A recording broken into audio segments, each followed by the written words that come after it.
Okay, folks, it is official. The YAIRA #1 campaign is over and done with. We have the final tallies on both the amount of revenue and the number of purchasers, and both are higher than we would have expected, given the amounts that were present during the past week prior to the last minute statue drop. How many people kind of saw that coming? I was really thinking that something like that might be on the way. I was not entirely sure he'd do it, but it was highly likely that he would. The thing was is that I just had no idea what it could possibly be, because I was thinking in terms of comics. I was thinking in terms of maybe there was another Documon card set. Maybe he could release another version of the old Documon card set. Maybe he could release some of his old copies of the ISOM #1, #2, or ALPHACORE #1, some of those copies into the YAIRA campaign. I had no idea that he had more stuff in the works already that he could be dropping in and as a boost to that last campaign total. So I was a little shocked when the statue dropped, and when it did, I was like, well, there you go. We're going to go and we're going to pass 1.5 million, which was the honestly that is the number that would have had to have been the dead minimum for him to call the YAIRA campaign a success. He had to reach 1.5 million. 1.49 million was not even going to cut it, because this was supposed to be his, mammoth superstar. People were coming out and cosplaying this woman even before they got to see her in the comic book. To have her come in at a measly 1.4 million was not going to cut the mustard for this campaign. What we needed to see was at least a $1.5 million haul, and moreover, 1.5 million is also exactly the number that it took to allow the Soska sisters to save face for their freaking abysmal live action trailer, because what the stretch goal was at the 1.5 million mark was, we're going to do more live action stuff. And oh boy, is that really something that we have to look forward to now? I mean, that's a sense of dread that I was just hoping to avoid altogether. There's no reason to come out with more of live action stuff unless you just really hate your own company and you hate your own books.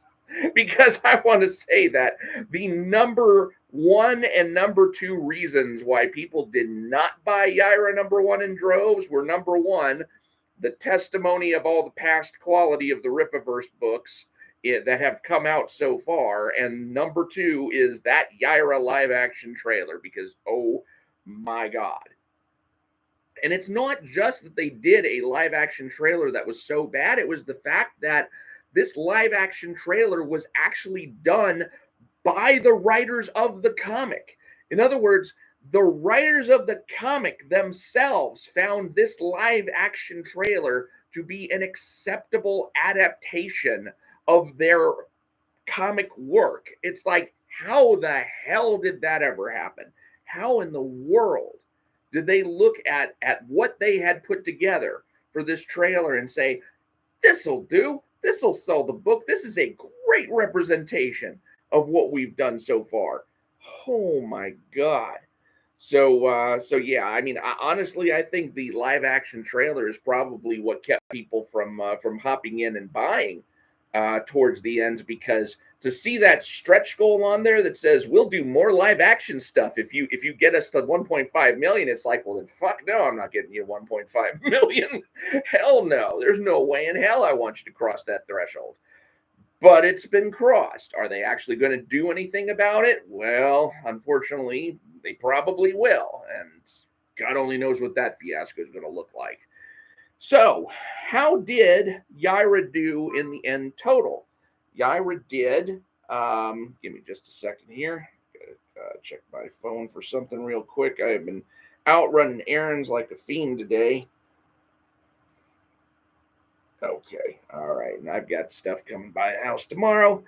Let's see. Sonic Man asks, didn't YAIRA #1 make the same amount of money as ALPHACORE #1? I think it actually made more. I want to say ALPHACORE made about 1.53, and well, let me check that. I can check that real quick. Rippaverse. We're looking at the ALPHACORE campaign, and the ALPHACORE campaign, we may as well look this up anyway because it is important. No, ALPHACORE came in well below. ALPHACORE came in at 1.417. No, this is bullshit. This is not, these are not real numbers. What is this bullshit? Hold on a second. Are my eyes deceiving me, or are these numbers lying now? Let me go over to the ISOM #2 campaign, and I need to see something here.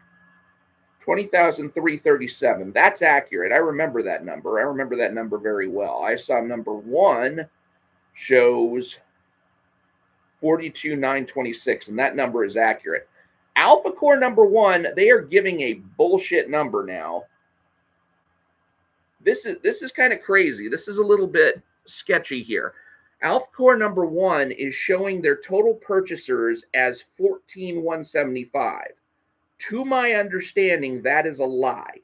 For the longest time, they have sat at 13,252. And I know I have checked that number several times. Moreover, I'm pretty sure that the total sales for ALPHACORE #1 were actually around 1.38 or something like that, 1.38 million, and now they are showing 1.41 million.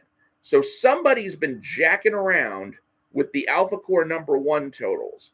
That bottom number, bar none, was 13,252, and now it is 14,175. Now, as it happens, the fact that they have inflated that number, and I don't know why, maybe this is some sort of recalibration that I haven't, that they've given no reason for, to my knowledge. Of course, I don't follow all of the official channels. I only follow like the Rippaverse Twitter feed and the Rippaverse, what do you call it? The Rippaverse YouTube channel. I don't follow Eric July's personal stuff anymore. But I have not heard of any reason why those numbers should need a recalibration. I mean, what exactly of ALPHACORE #1 would have sold during this particular campaign? You can't have both of those sell. That doesn't look right. Unless somehow their numbers channeled into both of the campaigns. Is that possible? I don't know. I don't think that's possible. Because I'm looking at this and I'm saying, okay, 13,252, and now it's 14,175. How many is that? How many is that new? 14,175 minus 13,252 equals 923. 923 might just be the number of new subscribers that YAIRA picked up, or new purchasers that YAIRA picked up after they dropped the statue. So I'm wondering if maybe when they dropped the statue, they accidentally did something on their website that funneled the numbers not only into the YAIRA campaign, but also into the ALPHACORE campaign, because these numbers are not the same as they were before. I'm sure I can go back to one of my prior videos and show exactly how much these campaign totals were. But my good, yeah, somebody screwed up somewhere, and I'd like to think that it was an innocent screw up, that somebody just accidentally hit a switch, and that switch just happened to turn on the tallying for the ALPHACORE campaign again. But these numbers are no longer correct. That total number of purchasers on ALPHACORE #1 should be fixed at 13,252. So just so you all know, I just discovered that right now, even during this live stream. Let's see, none. Mike, you need to focus on other things. None. Fuck off. I mean, seriously, fuck off. You're just kind of a cunt, dude. Let's see. Marilith 2005. What happened? What happened is somebody screwed up the Rippaverse website, because the Rippaverse website was previously showing ALPHACORE's numbers at around 1.3 million, 1.3 something million. I don't know exactly what, but the number of purchasers was 13,252. And that number, since the drop of the YAIRA statue, has increased. That number is now sitting at like 1.4 million or something, and is now at what was it? 14,175 purchasers. So there's like 900 more purchasers on the ALPHACORE campaign now than there were before. And I just got to chalk that up to somebody just messed that up. I mean, somebody was probably dicking around with the software behind the scenes, switched something on that shouldn't have been switched on, and then the YAIRA numbers started duplicating over to the ALPHACORE numbers. So hopefully they will revert that and give us an accurate record. I don't really think there was any reason for them to try and, pull the wool over our eyes in that respect. Let's see. Sonic Man says, YAIRA's face on the statue looks like the Soska sisters' face. It does. It does some. And why shouldn't it? I guess, unless they wanted it to be the face of the woman who was doing the live action thing, but really, who wants to be reminded of that atrocity? Myralith 2005, they could have purchased ALPHACORE after the statue hype. Yeah, but the campaign numbers shouldn't change. We should not see anything more to do with the campaign numbers. They are free to go and buy stuff in the store, but that would not change the campaign page. That campaign page, those totals have been fixed ever since the end of the campaign. WA says he should do more live action and lean into the camp aspect. Oh, Jesus, please no. Please don't. I don't want to see any more live action, like, ever. God. Oh, if they're going to do any live action on that, they should really wait for ALPHACORE and wait until they've got the money to do something right. But, jeez. Yeah, Maryland 2005 says, oh, you got a point there. Yeah, I just think, I'm just going to say that was probably just a screw up on somebody's technical settings on the ALPHACORE campaign. I can't imagine they would have screwed at that for any good reason. So let's take a look at what the drop off was, because, and part of it's going to be a little bit tricky, because I did not, and I really should have, I should have been on the ball. The moment that statue dropped, I should have gone to the website and recorded what is the total amount and that they've got now, and what is the total number of purchasers that they've got now. I'm fairly certain that they had about 10,500 purchasers at the time that the McFarlane statue of YAIRA dropped. And at that point, that registered as, let's see, 10,500 divided by 13,252, which was the correct ALPHACORE total. And that's about 0.79. So let's just say 20% purchaser drop from ALPHACORE number 1 to YAIRA number 1. Now, the totals now have changed, but I just don't see any reason to validate those statue totals. Now, one of the things that I did when I was posting this live stream is I asked the question, now, did Eric cheat? Was this cheating for him to drop this statue at the last minute during the campaign? And honestly, to that, my answer is no. He's not cheating doing that. You can drop whatever the hell you want during a campaign. You can just basically, add things at the last minute to your heart's content. And again, I do believe that was a very likely plan, because what else is he going to do, really? I mean, think about it. You're a business guy. And you are facing either public humiliation if you leave the campaign alone, or you can drop this new item on your campaign and get a sales boost and a purchaser boost and be able to crow about your numbers some, even if behind the scenes it hurts because you know that you didn't get it, in the fair and square way. But really, all's fair in all this kind of business. You're not really playing by any particular set of rules that says you can't put new items on the campaign at any given moment, even if it's just brand new out of the blue stuff. It's just kind of disappointing right now. And the reason it's disappointing to me is because I was really hoping that he'd have to face the debacle that YAIRA #1 was becoming. And I say debacle, I mean 1.4 million when your previous book got 1.3 million is not that bad. I mean, you're still towing the line. You're not really losing at that point, but he was losing purchasers. He has lost purchasers. I mean, the statue people who came in here, I don't actually know whether those people are, genuine new purchasers or what, but those people who have come in have probably come in just to say, oh, well, that's a good looking thing. And I like McFarlane toys, and I'm a McFarlane toy collector. I wonder how much of the McFarlane toy collector market he's kind of introduced to his comic books at this point. That's pretty much the only market that I think he's tapped into now. And that's not enough. That's not nearly enough. And you got to start asking yourself, where are his new readers going to come from at all? As far as Comicsgate, obviously Comicsgate is pretty alienated from him.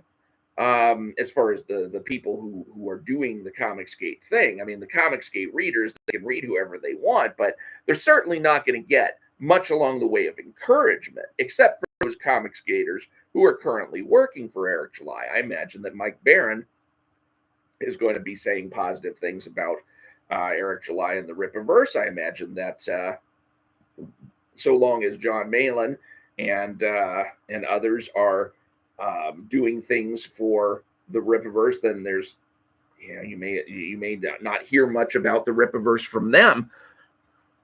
But really, where is the actual encouragement? Where's the crossover? Where's the crossover artists? Where's the new blood going to come from? I don't think it's going to come from the toy market, really. So, he's managed to boost his YAIRA numbers beyond embarrassment levels, but he did not boost his credibility as a comic book producer. Maryland 2005, no, it's not cheating. It's business based on hype. Hype does push numbers. Absolutely. I mean, that's the thing. The moment I saw that statue drop, I was like, well, there we go. I mean, it's 1.5 million, and unfortunately more of the live action short film stuff. And we're going to get some new subscribers on there. I didn't think we'd get as many subscribers as I think he did. Which, if ALPHACORE misnumbering is any indicator, he might have gotten about 900. But still, I don't consider them to be authentic subscribers, because do people who buy the comics as a result of buying the toys, do they really stick around for the comics? Probably not. I'm thinking those are not solid subscribers. Rock On says, reps from McFarlane Toys contacted Eric to launch the statue during the campaign. Really? That's interesting. I wonder why they wanted to do that. So is that Eric's story? Is that what he's saying, that or is that Todd McFarlane's story? Because I know there's an interview out there where Todd, I think, is pushing the YAIRA statue, but I haven't seen it. It'll come from the sick kids. WA says the new influx of readers will come for all those kids that got charity books. Maryland 2005. Highly doubt Ethan Van Sciver's camp would touch that. The Kings, maybe. Yeah, I don't know. I see the thing that disappoints me about this whole thing is that with a little bit of public humiliation, maybe Eric could have been a little more forward thinking and giving some sort of outreach to the people who are not buying his books. Because if I were in Eric's shoes, I keep thinking to myself, if I were in Eric's shoes, what would I want to know from the people who are out there not buying my books? Why is it, if you read ISOM #1, why did you not buy ISOM #2? If you read ISOM #1 and you bought and you did not buy ALPHACORE number 1, what was the reason for that? If you bought ISOM number 1 and 2 and did not buy ALPHACORE number 1, what was the reason for that? This is the kind of knowledge he needs in order to appeal to the book, to the readers out there, because he's losing people still, not as hand over fist as he was before. I mean, what used to be, and thank goodness I got these campaign numbers all pulled up, but you'll recall you had 43,000 total purchasers on ISOM number 1, and then on ISOM number 2, he only had about 20,000. And that is roughly speaking, that is a 55% drop off in purchasers. And a lot of people want to write that off and say, well, you know, that's just the normal number 2 slump. Except that there is no such thing in crowdfunding or in pre-ordering like this as a normal number 2 slump. Everybody who had the chance to purchase the number 1 issue has signed off their opinion on whether the number 2 issue is worth it. If they bought the number 1 issue, those are the people who are going to be buying the number 2 issue. And look how many people decided it was not worth buying. And that was amazing even to me. I thought he was going to have the same number of purchasers across the books, because I didn't think ISOM number 1 was so bad as to cause this kind of drop off. Now, maybe there was some rampant speculation in the mix. Maybe there was just some people who were doing it because they wanted to support him, but they weren't really wanting to go long term, and what they saw was not enough to convince them to go long term. I mean, I guess that's possible, but my gosh, I thought there was more staying power in ISOM than there was. And then going from ISOM number 2 to ALPHACORE, I mean, let's take a look at that. That's going from 13,252 divided by 2,337. That's a 35% drop off. So from ISOM number 2 going to ALPHACORE number 1, he lost another third of his audience.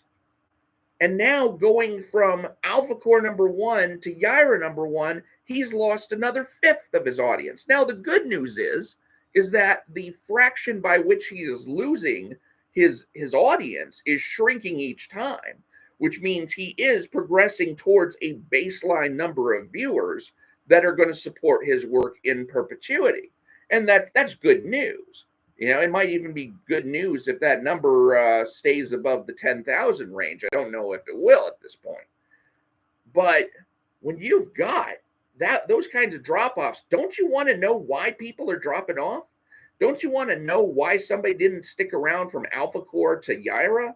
Or what was the chain that they went? Did they say, okay, I read ISOM number 1, and ISOM himself doesn't interest me, so I didn't buy ISOM number 2. Instead, I bought ALPHACORE, and then when I saw ALPHACORE, I decided, you know, I don't have any confidence in the Rippaverse quality anymore, so I'm not even going to buy YAIRA. That's something I would want to know. You know, is the quality of my other books something that is turning off readers from buying my new books? I mean, and I don't know exactly how you would be humble enough and still be a self-promoter to do that kind of research at the same time you're trying to push all these other books that you've got going. But my gosh, you got to find that kind of stuff out. Rock On says, yep, Eric covered it in the YAIRA closeout stream in the first hour of the partnership with McFarlane Toys. Okay. Meredith 2005 says, you're probably right about the one-time support. Yeah, I mean, I can imagine, well, if you're talking about like the one-time support for the ISOM number 1, then yeah, I think a lot of people out there were saying, yeah, I'll buy a copy for the cause. And then when they saw that the product was substandard, then they said, okay, well, yeah, I've done my part for the cause, and then I'm going to move on now. But with regard to YAIRA number 1, I mean, all the people who were down with the cause have left. Obviously, I don't think there's any cause left to try to be farming for new blood out of that. But what I want to know is how, those are the kinds of things that I wish I could kind of put a poll out on and have various different options on that. If you bought ISOM number 1, did you buy ISOM number 2? If you bought ISOM number 1, did you buy ALPHACORE number 1? If you bought ISOM number 1, did you buy YAIRA number 1? If you bought ISOM number 2, did you buy ALPHACORE number 1? Those kinds of questions, just to find out what it is people are liking and what it is people are not liking. Because I would not, if I were Eric, be comfortable with this still declining number of purchasers that I'm finding. And now the problem is with Gooding, we are most likely not going to get any report on the number of purchasers at all for that book. We're not going to know how much the revenue is. We're not going to know how many purchasers there were. And if that's the case, then, well, good luck trying to track anything from here on out. You're just going to have to take Eric's word for it that the hype is high and this is a rising tide that's lifting all boats and all that kind of bullshit. Yeah, I'm not tremendously hopeful about the Rippaverse's future at this point. Now, I do know that Chuck Dixon is coming out with an event book that's going to cover some of the Rippaverse's history. And one of the things that I want to know is, why the fuck do I have to learn about this through Chuck Dixon? Why is it that Rippaverse has not delivered the goods on that, or will it in the Rippazine?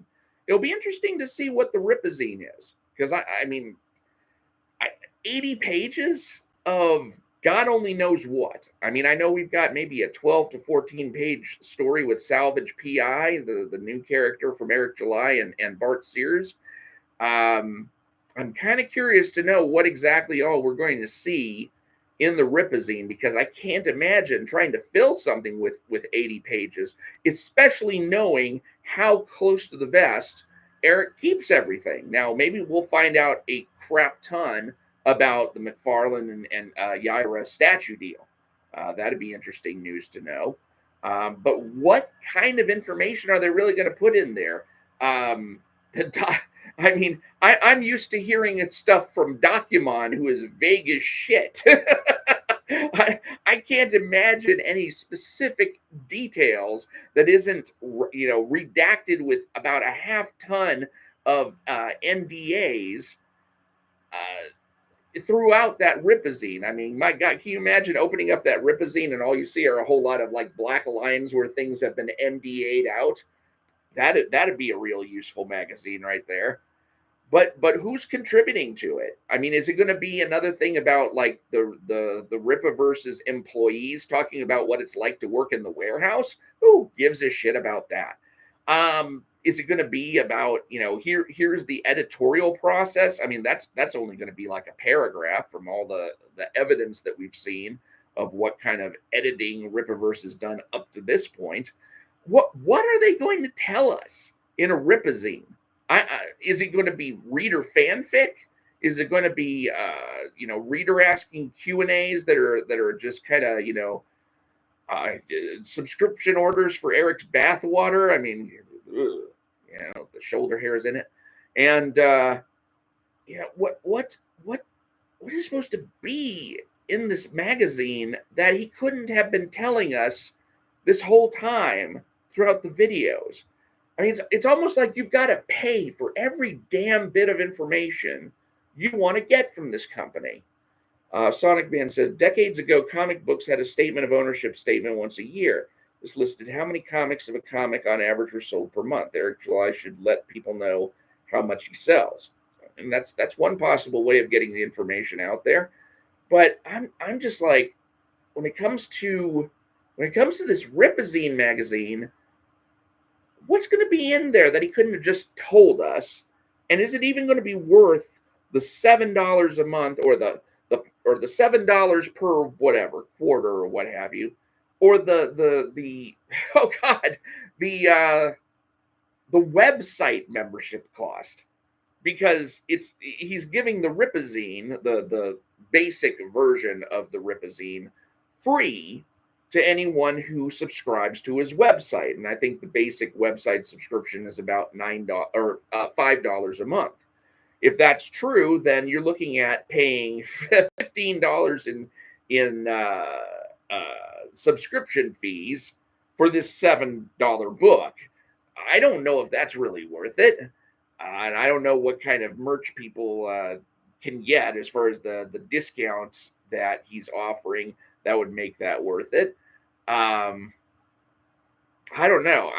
I'm just kind of pissed off about the fact that there's nothing we can really look into the future about regarding the Rippaverse. We know that Gooding is coming, but we don't know anything about the Gooding book. We know that Bloodruth is coming, but aside from a couple of pages that we've seen of sample art, we don't know anything about the Bloodruth book coming up. And the only reason we know anything about the Chuck Dixon book at all is because Chuck Dixon himself spilled a little bit. And it's not that much. It's just the fact that he's doing some kind of event stuff for the Rippaverse. Now, I don't know if that's a current event or if that's dealing with Rippaverse past. I hope it deals with Rippaverse past, because I tell you, no comic book universe at this point needs more world building than the Rippaverse does. We need to get some serious bedrock down that we can ground these heroes and such in. There's just no information out there. So how are you supposed to generate hype when you've got nothing to share? You know, even the events that happened in, say, ALPHACORE #1, those were not world-shaking events. I mean, yes, the Aerie falls out of the sky and, crashes into the middle of the city. Okay, yeah, but why is nobody in the book treating that like it's something of a big deal? I didn't notice how. I look at that as like one of the most monumental clusterfucks that a super team could ever go through, and you don't get any impression whatsoever that they're going to suffer for it. And you know that they should. You know that a lot of that was just their own damn fault about not being able. I mean, Solari's fault, especially, for being such a dunderhead that he just takes a flash drive and sticks it in a damn, computer and thinks that there's nothing that could possibly happen. Where are the consequences in this universe? Where are the things that are actually leading out of other things? I'm not seeing the rollout, and I'd like to at least see like little seeds go out, saying, in the light of ALPHACORE's climactic failure, where the police force is looking at doing thus and so. And it's like, oh, okay, well, this is going to be an interesting thing to find out how ALPHACORE is going to get out of this. WA says Eric's probably about to drop 10 million a 10 million on a loan for an animated Netflix series. Yeah, that'd be, oh jeez. Oh, spare me. Andrew Rowland, consequences? What's that? Yeah, I mean, where are the consequences? I mean, especially when you look at like Darren Fontano managing to get out of Lincoln Eusebius's offices with nothing more than a gut punch. I mean, good God. So what do we know? What do we know is coming in the future? The next thing that's coming is Gooding. I have no idea when that's supposed to be released. I will be getting a copy of that. I think the next thing that's coming after that is Horseman, and I will pick up a copy of that. And next thing after that is what? Bloodruth, or is it ISOM 3 yet? I mean, ISOM 3 has got to drop somewhere in there, and it's kind of spectacularly bad that ISOM #3, which is supposed to be ISOM being their cornerstone book, is not even on the schedule at this point, as far as I know. I mean, maybe that's something we'll find out in the Rippazine. That magazine is just kind of throwing me all sorts of curveballs, because I keep thinking to myself, like, where's all the news? Where's all the news? And then I find out there's this 80-page Rippazine, and I'm like, well, I guess maybe they're storing all the news in there. If so, I guess that's okay. But that doesn't leave us much room to talk about stuff. I mean, where is all the hype that we're supposed to be spreading around for the Rippaverse? I don't even know. So anyway, yeah, that's about all I had to say on that. I mean, it's regrettable to see that the statue drop has turned the YAIRA campaign from an obvious failure into a, meager success. Keith Vasey official says, "Hey, Mike. Hey, Keith. It's allowing Eric to skate by with enough cover to not have to face the very real problems that are besetting his company, and which just basically has to do with low standards of quality and poor performance in the numbers time after time. I mean, even this YAIRA campaign, if you look at the pre-statue numbers, the number of purchasers has dropped by another fifth, by another 20%. What is he going to do to stem that bleeding? Is he even trying to stem that bleeding, or is he just going to keep doing his own thing and then waiting for that number to flatline out at the very bottom, and then only listen to those people from now on because those are the only people that matter to him?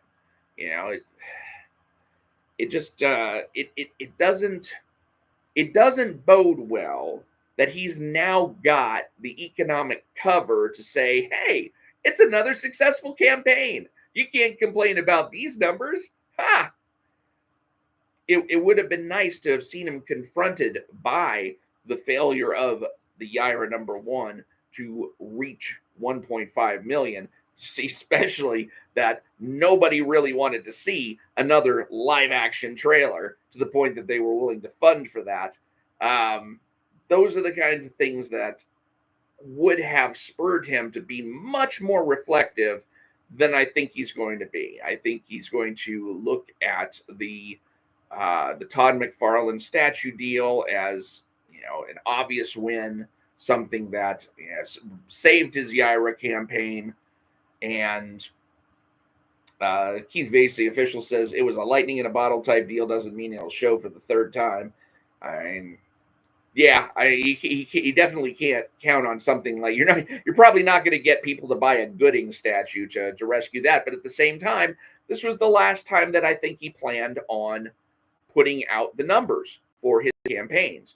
I don't think we're going to see from now on how many people have bought an issue of his comic. I don't think we're going to see from now on what the total revenue is. It's just going to be, here's the newest thing from Rippaverse, and we are going great guns, and it's all Donald Trump marketing the whole way. Just basically say the most positive things that you can about your product, even if they're complete lies, and hope that the audience buys it.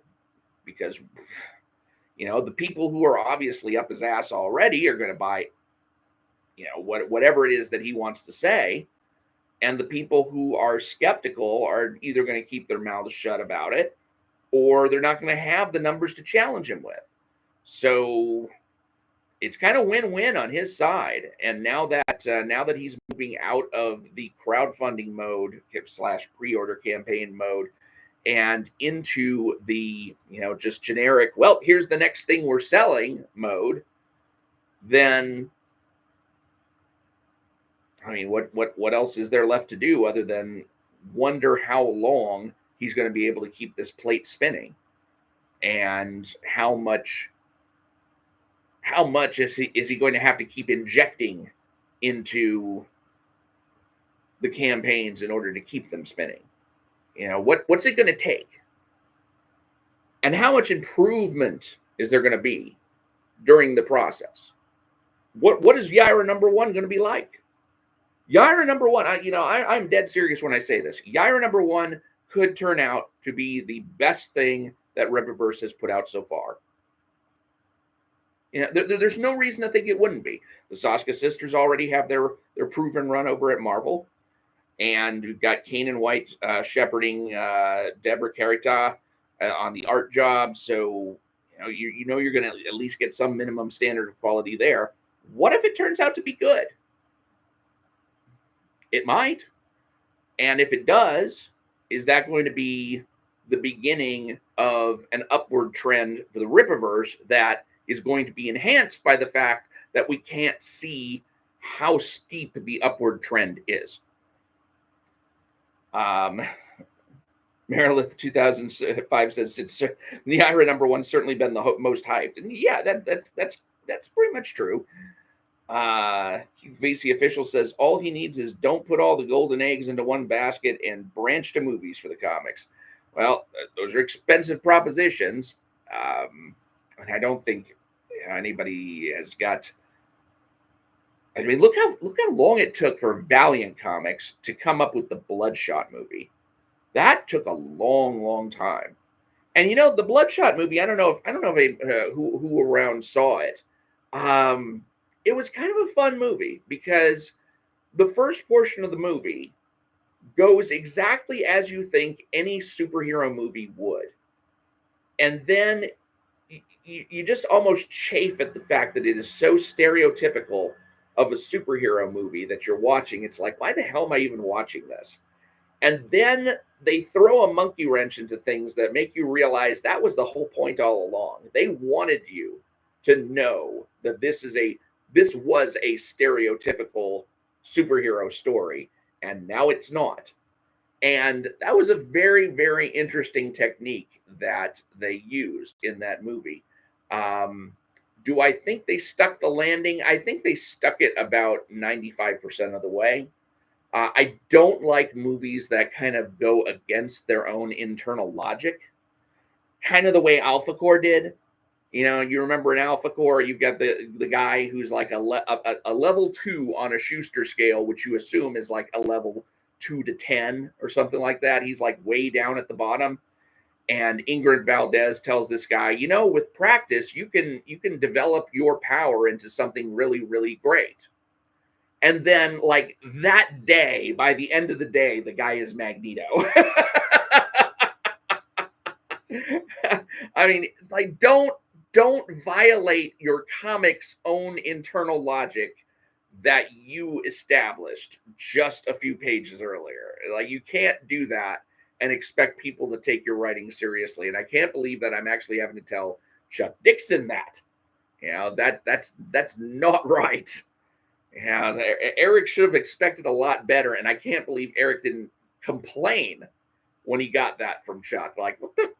You're contradicting yourself in your own book. What the hell? So yeah, there was a little bit of internal logic contradiction in the movie Bloodshot towards the end. Not so much that it really ruined the movie, but enough that I felt like they needed to give a little bit more explanation to the ending to make it make a little bit more sense. And I can't really go into more than that without spoiling the movie. So let's see. Verbena 208 says, sadly, Eric's sales continue to decline, but the reason for that is obvious. Well, I assume it's the lack of quality. I assume it's the fact that the fact that people keep getting a substandard product. There was no excuse for ISOM number 2 to be as bad as it was. And ALPHACORE number 1, I mean, I don't care that Chuck Dixon's writing it. You've got to edit it and make the book make some sense. I mean, what sense did it make that, what's her name, Lillian Renashi, is deriding Michael Copper for drawing attention to themselves, for drawing ALPHACORE's attention their way. And so what does she do? She leaves ALPHACORE a device that can only draw their attention to her and him. That's the only thing that it can do, is make it impossible for them to let go of the trail. It's the most internally self-contradictory thing in the book, and yet Eric just let that slide through. I don't know who the hell it is who's editing these things. I mean, there's nothing else to say other than that. I mean, we've got to hope that now that the Soska sisters are mistresses of the lore, and that you've got at least Kane and White on the art function, that maybe they brought some editorial power to the fore in order to control the quality of their product that they're actually giving to the readers. Because without that quality control, kind of screwed. It hasn't been doing it for you so far. Yeah, you can't lose 55% of your readership one time, 35% of your readership the next time, 20% of your readership the next time, and expect that things are only looking up from here. Let's see. Verbena208 says, Eric is not following the steps that make a successful business. In a business, your job is to discover new resources, not plunder the resources of other companies. Name me one new artist or writer he has brought to his company other than himself. Name me one new artist or writer he has brought to his company other than himself. New artist or writer? Oh, you're talking. Okay, so you're talking about, as opposed to getting Chuck Dixon, as opposed to getting Mike Barron, the Soska sisters. These are people who have written for the big two at one time or another. I don't know. I don't know about that though. I mean, it doesn't necessarily seem logical to me that if what you want is your company to gain a following, that you would not want to tap into the following of existing writers and artists. I mean, the whole point of getting Chuck Dixon is there are a lot of people who like Chuck Dixon's writing. He's a long-time comic book writer who has established a large fan base both through his comic book writing and through his other books. Joe Bennett was the longtime artist on Immortal Hulk, and that was a best-selling comic under him and Al Ewing. And why wouldn't you want Joe Bennett's Joe Bennett's fans to come and hopefully try ALPHACORE #1? I think there's actually a lot of wisdom in trying to poach who we can from among the existing talent that's out there. Now, does he have to rely on those people exclusively? No, of course he can't. And there's plenty of circumstances in the independent comic scene where people don't. Like, for example, you've got Ethan Van Sciver, who he poached the guy who was working on the edited versions of ISOM #1 and ISOM #2, and he actually hired this guy to write Helephant with him and for him. And so now that guy has gotten a leg up into the company, or through Ethan Van Sciver's company, but also thanks in a way to Eric July. And so there's probably opportunities out there for people who are new writers or new artists to come in and take the wheel on Rippaverse projects. But wouldn't you, if you're a business owner and you know that there's somebody out there who has an established fan base, wouldn't you rather have that person and be able to get at least a portion of that person's fans to try your stuff? I can't say that there's anything wrong with trying to grab on to that existing talent as opposed to trying to develop new talent in-house. It just seems like a decent plan.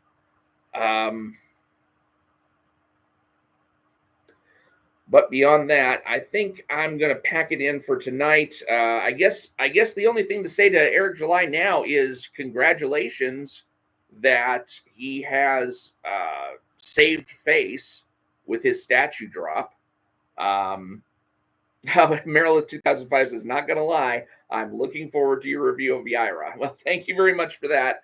I am one of the first, I think I'm probably one of the first day purchasers of YAIRA. I purchased it on the first or second day, so I will be expecting my copy of it to come soon, and I will try to give a quick turnaround on that if possible. I've got a lot of stuff coming in the next week that I've got to focus on, so it may be a little bit before I'm actually able to review it. But I'm looking forward to having that in my hands and being able to finally see whether or not the Soska sisters can follow through on the potential they showed in Black Widow No Restraints Play. So that is on the horizon. But like I was saying, I think some congratulations are in order for Eric July, if only because he managed to save face with the statue drop and prevent the YAIRA campaign from looking like a dismal failure. I know a $1.4 million failure. Yes, I understand that. But when you were expecting no less than 1.5 million, then yeah, that was basically something that was supposed to be a foregone conclusion. If he had not even reached that, it would have been a tremendous embarrassment. And hopefully they'll also get the Rippaverse website fixed so that it is no longer misreporting the ALPHACORE numbers, which for some reason got inflated to 14,175 purchasers, where it should be 13,252. And the total sales numbers were also inflated accordingly. I have a feeling that was just a programming glitch in the YAIRA #1 campaign, and I don't know whether they'll get fixed or not. That's probably not their highest priority. It says WA says my audio is going out. Well, it's not for lack of trying. It could be I'm just not talking loud enough. Verbena 208 says these tricks won't keep his company afloat forever. He's following the 90s image business plan, and that almost ended in them being bankrupt. Yeah, I had to. If you look at one of my shorts from recently, you'll see where I took a little shot at Rob Liefeld's Bloodstrike character. Not terribly impressed with that work, and I can't believe that he actually had the gall to release some of his old material now in a new collection. Man, dude, I mean, do you just not know how to be embarrassed? So anyway, yeah, that's good. That's gonna be it. If my audio is going out, I may as well go out with it. Thanks to everyone who joined along. I think at one point we had about 15 concurrent viewers, which is about that's roughly average, I'd say. And let's see. Oh, WA says it's good now. So the problem was me. I mean, obviously, I was just fading out. Verbena says top 10. Our top tier talent never brings their A game. They have no need to. He needs a pool of new talent, and he's not looking. I don't. That is something that I do want to. I'm glad you brought that up, because Ethan Van Sciver said that about Chuck Dixon working on ALPHACORE. And, if you have a good work ethic, you will bring your A game, no matter what you're working on. There's no reason why Chuck Dixon couldn't have brought his A game to ALPHACORE #1. And I think it's kind of a slap in the face to Chuck Dixon for Ethan Van Sciver to suggest that Chuck Dixon was just basically, rattling something off of his pen and turning it in and not really caring. I mean, is that also true of his and Graham Nolan's Joe Frankenstein? Because that's what I felt the same way. I didn't think that Joe Frankenstein was top tier work from Chuck Dixon, but I just assumed that maybe Chuck Dixon is a little bit long in the tooth these days to deliver the kind of work that I would consider somebody's A game.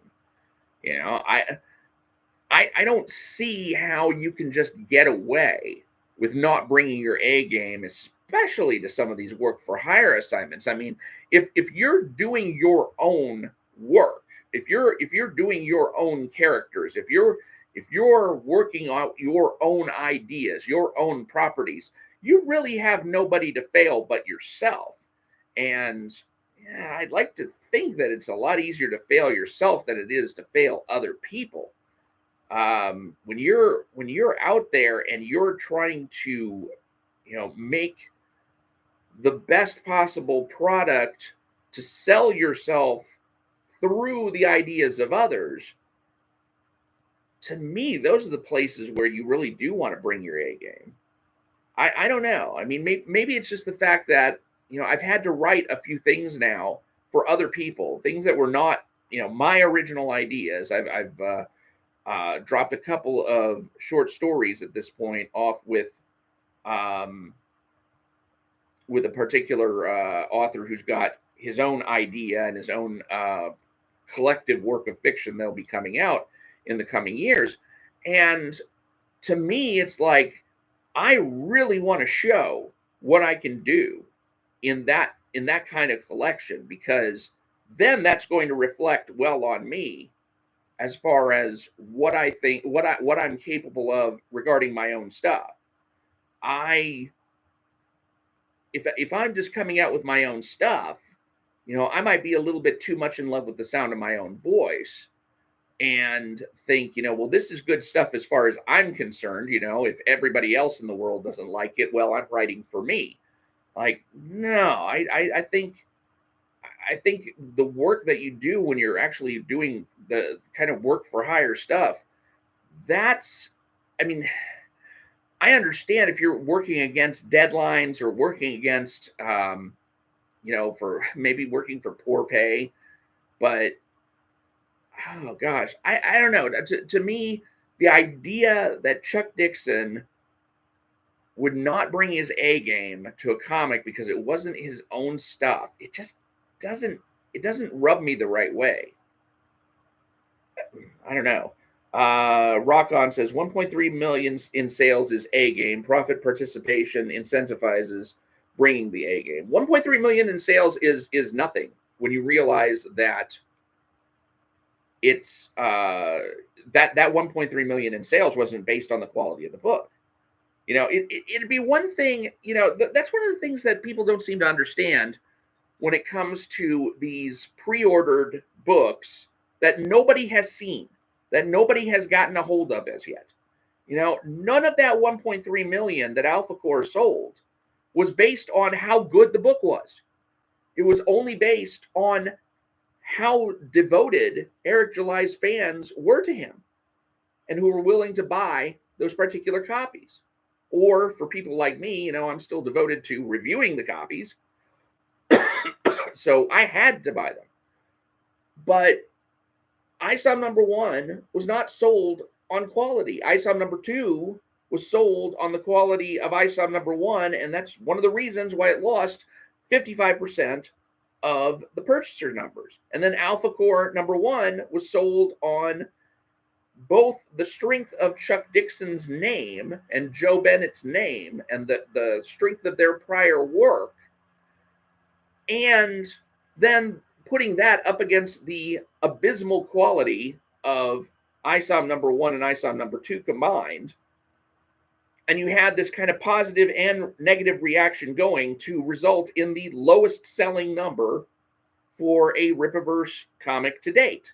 So 1.3 million, that is the Rippaverse, that's the Rippaverse's lowest number.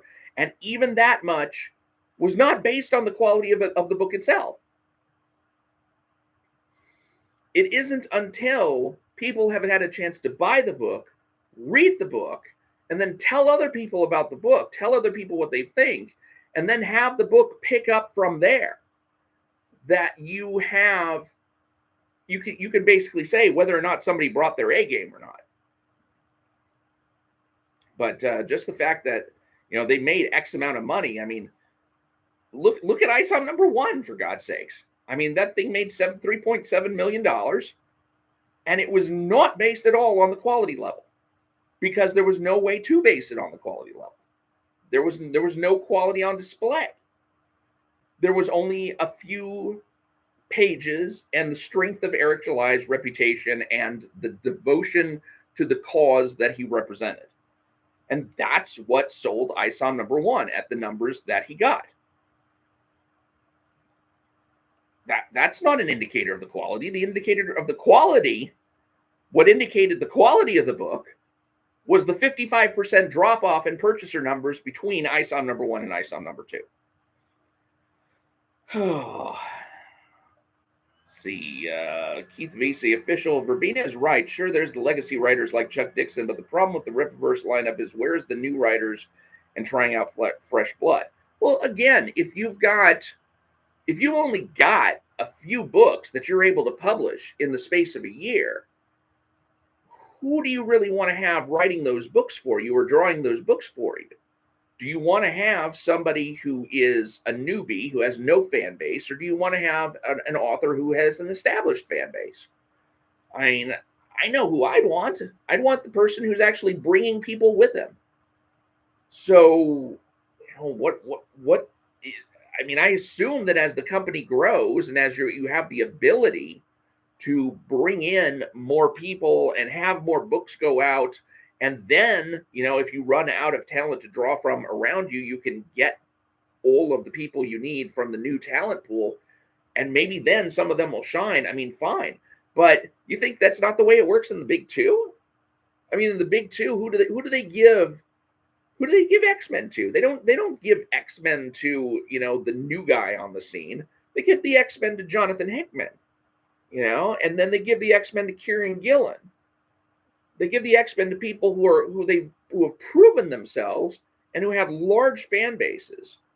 Who do they give Spider-Man to? Who do they give Superman to? They don't give these people to just absolute newbies. They find people who have serious talent, and then they give the properties over to those people who can bring in their fan base along with them. Now, occasionally you get some people like I'm thinking of Simon Spurrier. I don't know what he's written aside from his current run on The Flash. And so I'm a little bit, hesitant to say whether or not this is an actually established guy or not, because I just haven't heard of his prior work.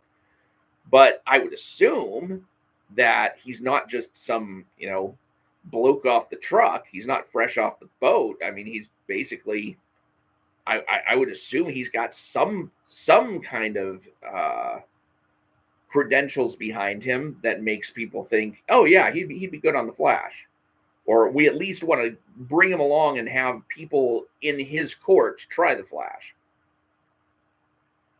But I can't be sure of that, but I'm pretty sure that's generally how it works in the major comic book companies, and I can't imagine why it wouldn't work the same way in the independent comic book companies too.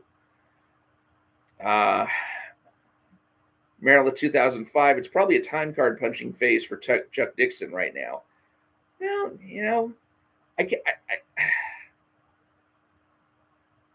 when you are putting yourself out there with that much exposure, I mean, don't forget, this is when Chuck Dixon goes to work on ALPHACORE, he's not just selling Eric's books, he's selling his own. So how in the world would you not want to bring your A game to the Rippaverse, knowing that the Rippaverse is going to be getting your name out there in a big way? I mean, when I look at ALPHACORE #1, and I think to myself, if I were a new reader and I knew nothing else about Chuck Dixon except ALPHACORE #1, I would think that they hired somebody who was, okay, but not great. And I would expect okay, but not great to extend to everything else that Chuck Dixon does, because why? I wouldn't have any other background for it. So this opportunity that Chuck Dixon had in the Rippaverse to really bring forward something that shines, the fact that he didn't do that is perplexing, and I just don't see how someone who is that prolific of a writer and that experienced as a comic book writer could have withheld from the opportunity that had been set before him. That just doesn't ring true to me for some reason. I mean, maybe it is, but I would like to think that he would look at that and say, hey, this is a potential cash cow for me. This is a potential to get people reading my books, to be reading my other comic work, to be looking up things that I've done for Marvel and things I've done for DC, or things I've done just in the novel space, and have people, come to see me. Why in the world would you not take that opportunity and just bust your ass and milk that for all it's worth? I mean, I don't know. Dirkalypse, it was treated more like merch than a comic, but it still sold. At least the Yaira statue is quality. I will say that. I mean, it is a good statue. I looked at the statue and I thought to myself, yeah, if I were the kind of guy who had, $500 of disposable income to spend on something that was just fucking worthless from my own personal perspective. I mean, I don't have a lot of regard for toys and all that kind of stuff like I did when I was a kid. and certainly not non-moving toys like statues and stuff, then yeah, sure, I could drop $500 on that easy. So if I have the money to waste, that'd be something I might waste it on. Dirkalip says it's funny how many GoFundMe's were created around buying YAIRA merch and comic tiers. Yeah, I don't know. I haven't seen anything about the GoFundMe's out there. Merilith 2005 says the strength of hype was real for ISOM #1. Yeah. Rock On says people bought into those preview pages. Yeah, I didn't. Because there really wasn't much there. I mean, there was.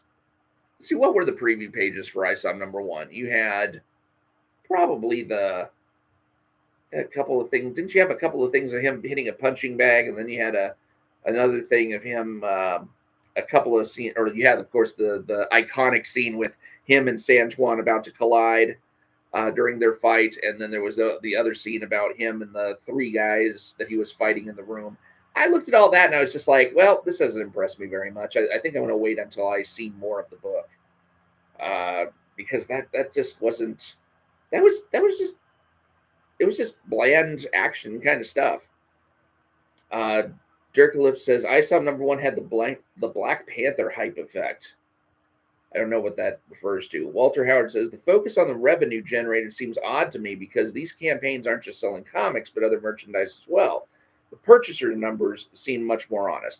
Yes, I mean the purchaser number is really what I go by to determine whether or not the company is doing well or not doing well.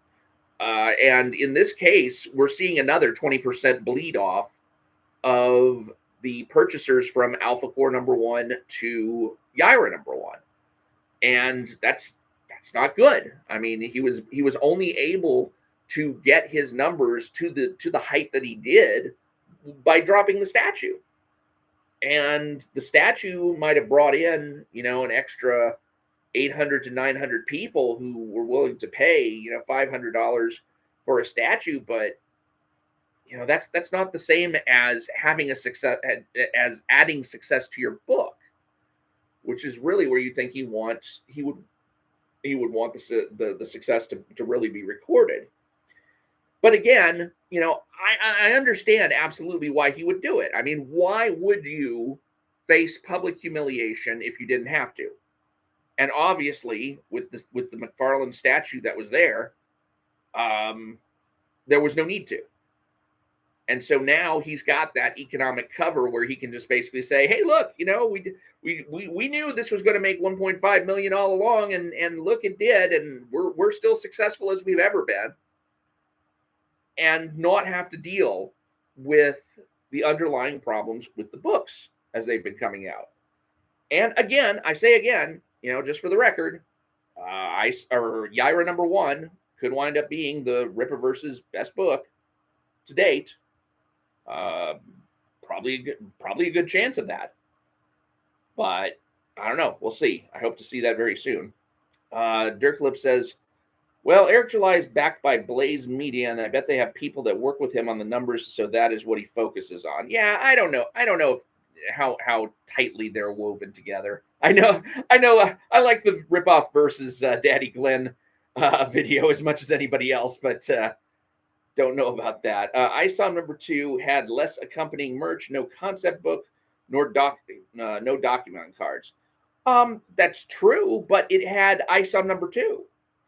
And if you've read ISOM #1 and thought that was a good book, you would want ISOM #2.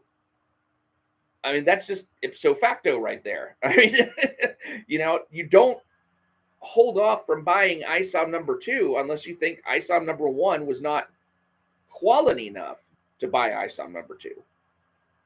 And that's what really blew my mind, because my expectation, and you can see video after video of me telling you this, is that I thought the numbers for ISOM #2, as far as number of purchasers goes, was going to match the number of purchasers for ISOM #1, because I saw ISOM #1 as not a quality book in the overall sense, but quality enough that anybody who read it would want to see where it goes from there.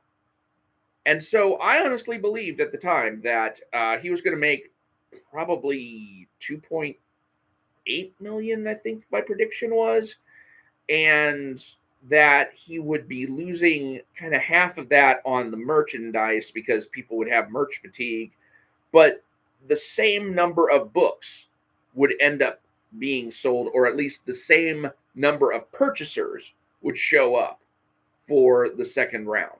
I thought the book was good enough for that, honestly. And it turned out, nope. the crowd says no. Let's see. Dirkalip says they gave some covers to AI recently. Oh, well, I hadn't heard anything about that. Merilith says serious talent on X-Men. Yeah, well, shit. I mean, Jonathan Hickman, Kieran Gillen. Those are some major talents. And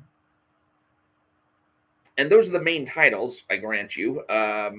But there are a lot of X-Men titles, and so if some of those X-Men titles wind up falling into the hands of people who are not quite as experienced, well, I can understand that. I mean, yeah, Sabretooth and the Exiles, maybe that's going to go to somebody else who's not one of the more experienced crew members on the Starship Marvel. What are the other ones, like, what is it, Phoenix Forever, or is it X-Men Forever? I mean, God, the X-Men series, I really had high hopes for, and now it just looks like it's going to be one big massive chunk of irrelevance.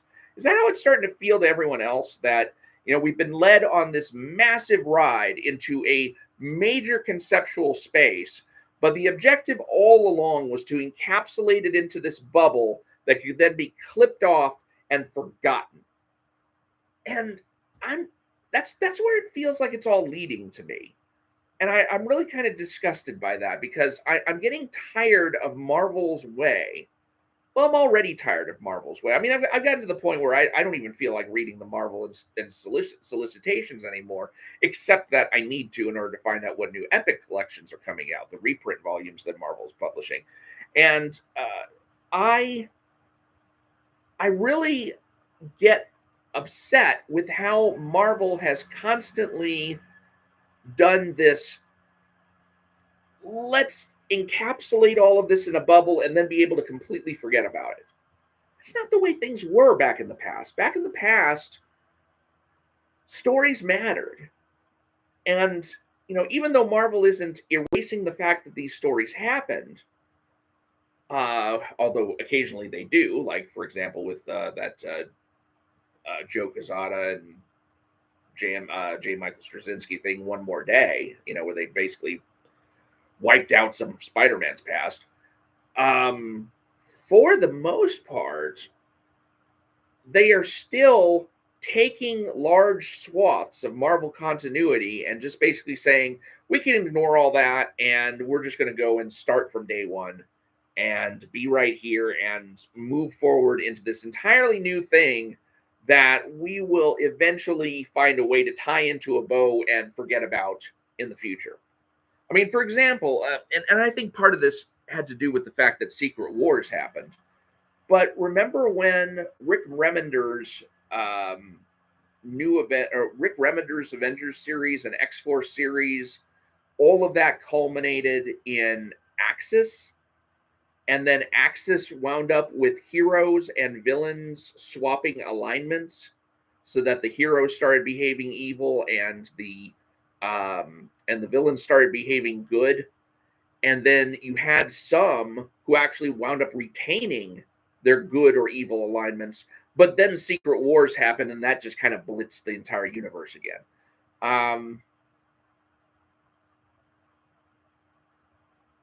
It was another one of those examples of, well, we're just going to hit the big reset button and pretty much go back to normal on everybody.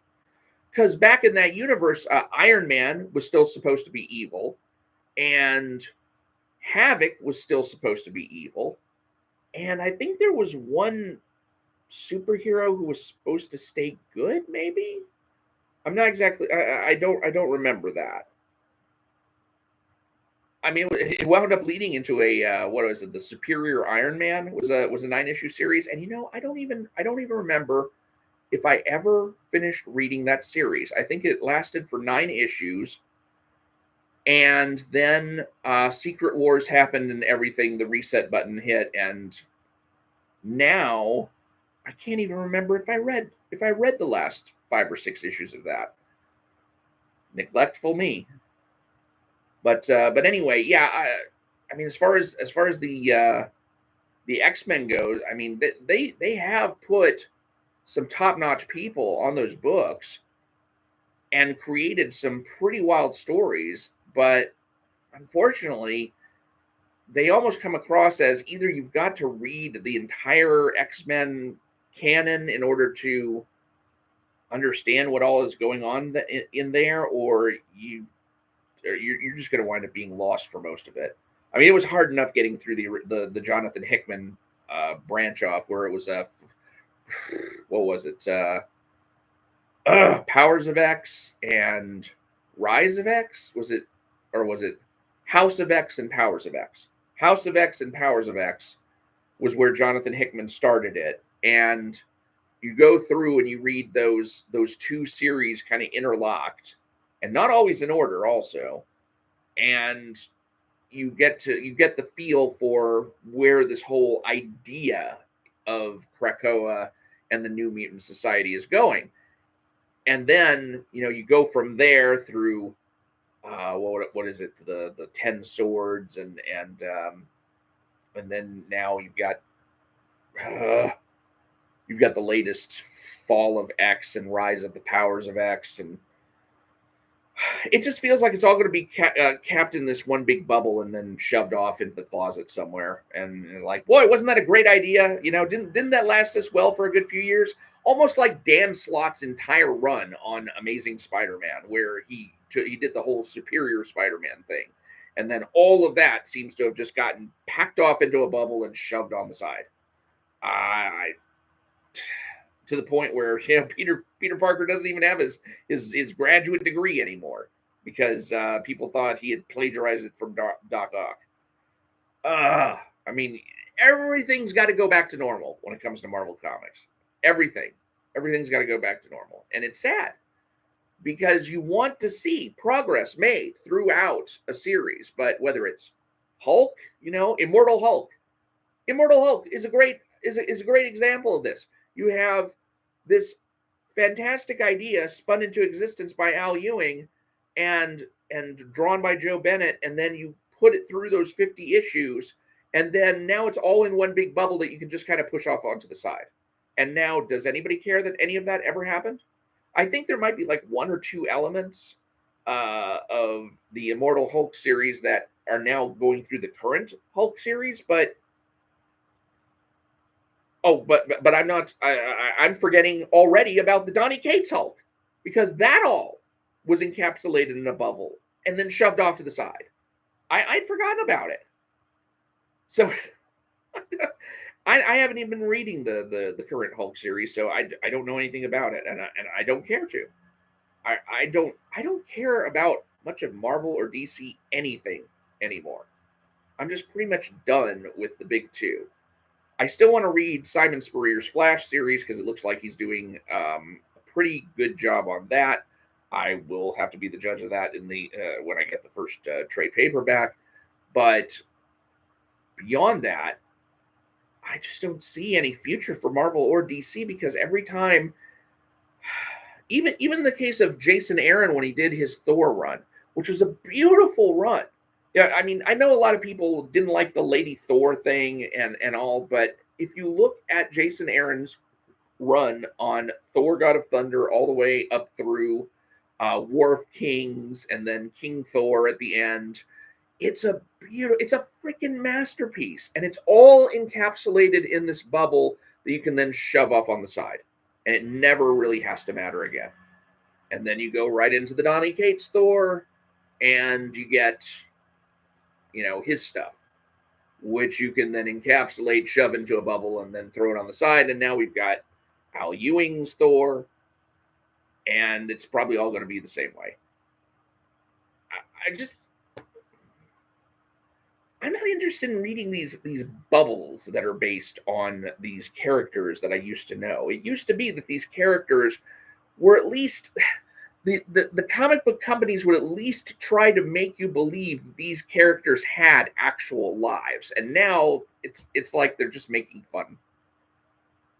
They're making fun of your tenacity by doing constant reboots against them and making it seem like every time they get a new writer involved, it's got to go off in this brand new, all different direction.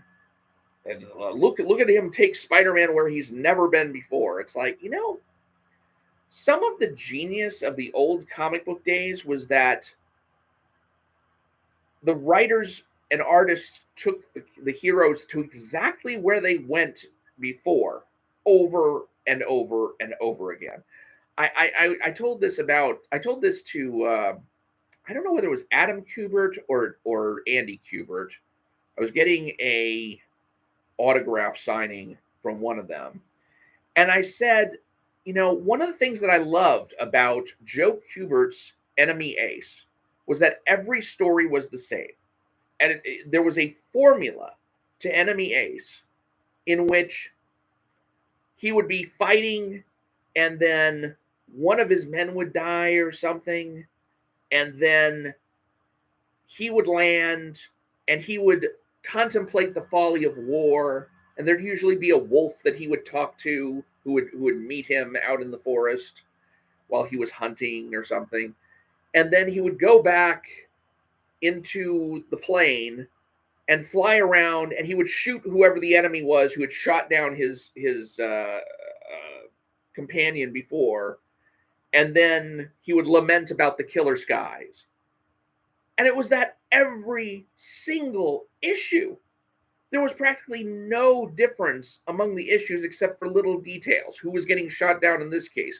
Why was it so tragic? What impact did it have on him? Maybe the lamenting took a little bit of a turn here or there.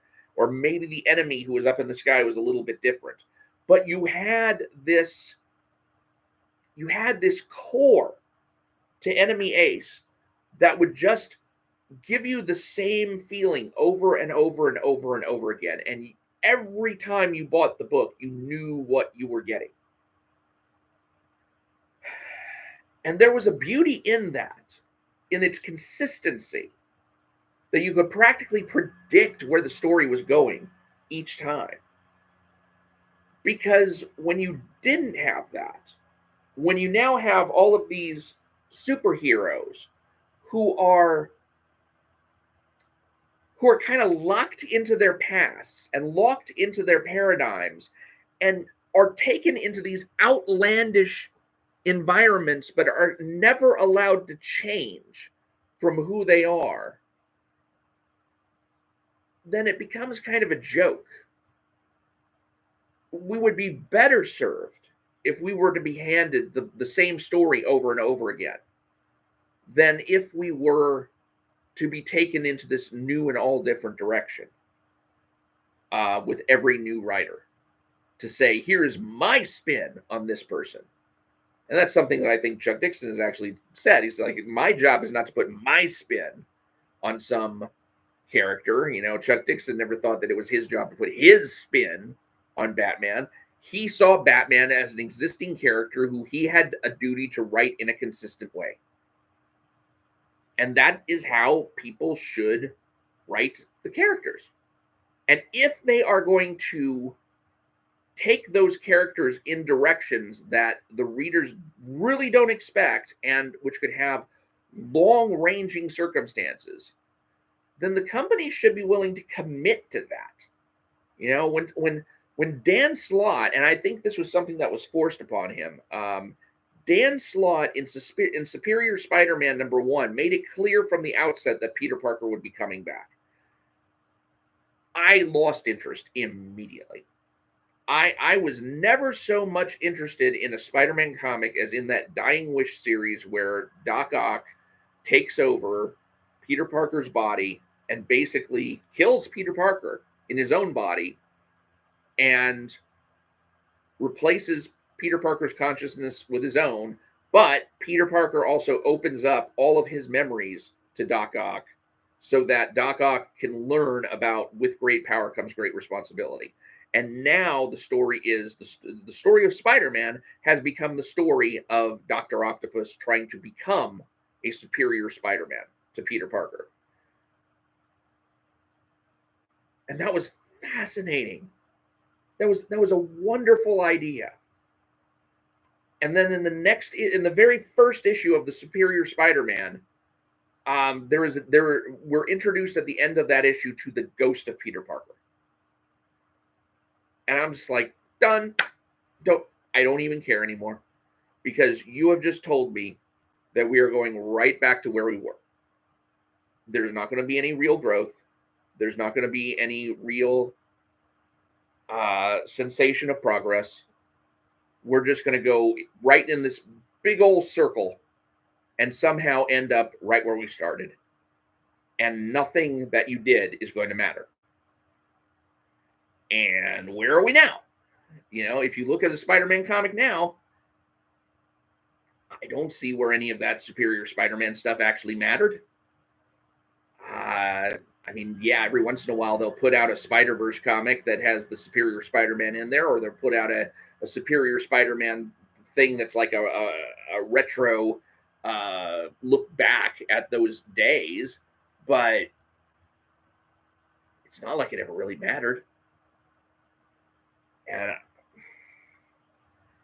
I don't know why I'm supposed to care about anything that Marvel puts out from this point forward, because they have shown consistently, time and again, that they're just going to send us right back to the beginning. And nothing's going to change. Nothing's allowed to change. I mean, the closest thing that I have seen that is allowed for Marvel to change is that the Fantastic Four have children.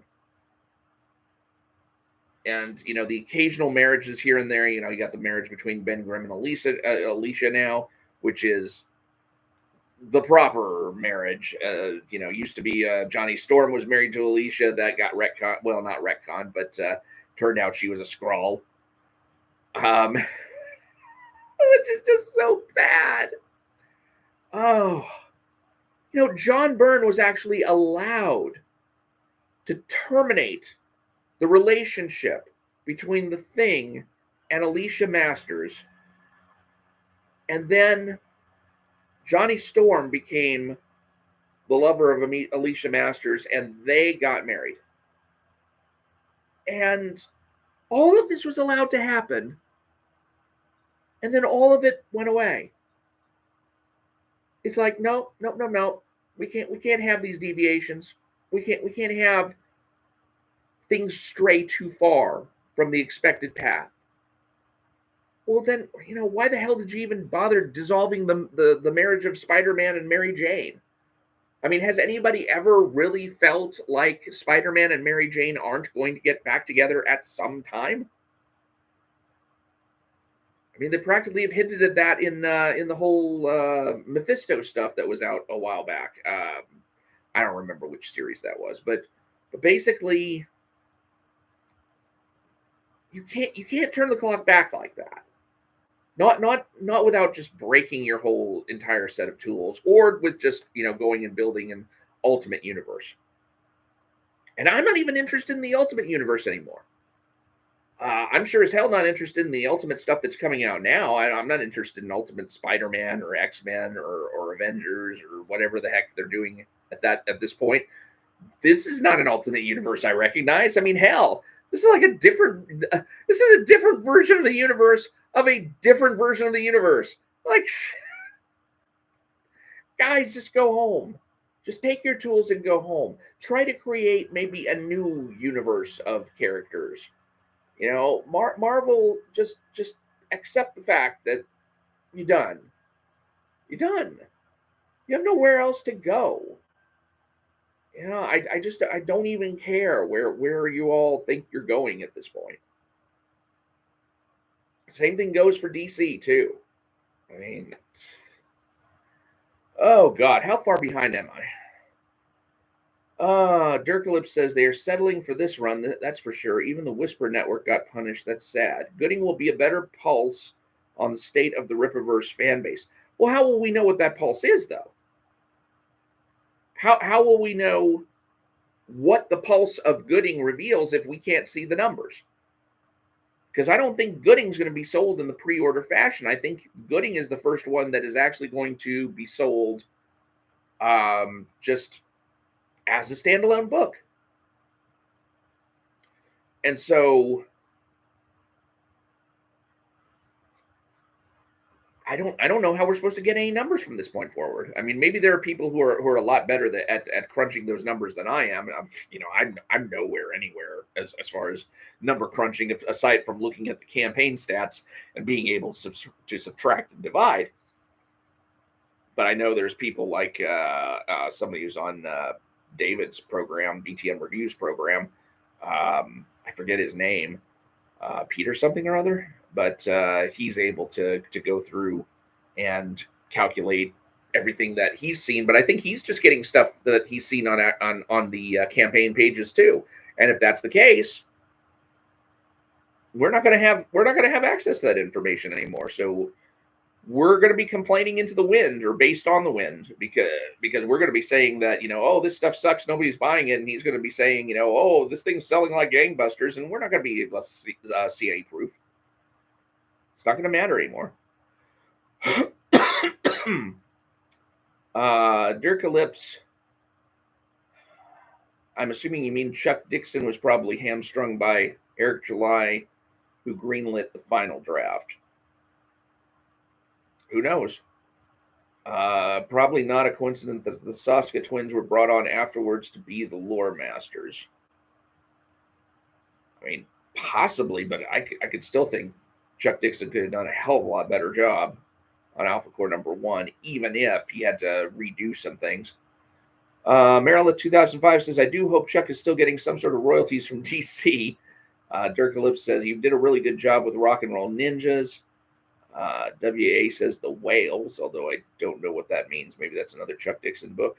Dirk Ellipse says Black Panther Effect is a marketing strategy that aims to get a particular group gaslit to back that product, like first woman lead, first black lead, first gay lead, that kind of thing. Dirk Ellipse says, you would have thought for sure. Urbana 208 saying, I'm making my own comic and prose company, and I can tell you that this idea that top-tier talent creates top-tier work is complete BS. They have too much job security to care. Oh, I guess. Verbena 208, Jason Frank did a better job. Jason Frank did a better job? Watch Ninjak versus the Valiant Universe. It's awesome. Rest in peace, buddy. Jason Frank. Oh, was he the Green Power Ranger who offed himself? Am I allowed to say that on a live stream on YouTube? Oh, well.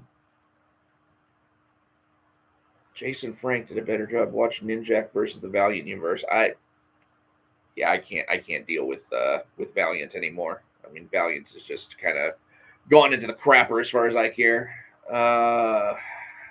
Keith Vasey official Weapon X was another good one too. Verbena 208, poaching at the end of the day is a hit or miss strategy and costly, enabling Eric to hire only a fraction of the talent he could if he focused on actual talent rather than star power. But again, I'd say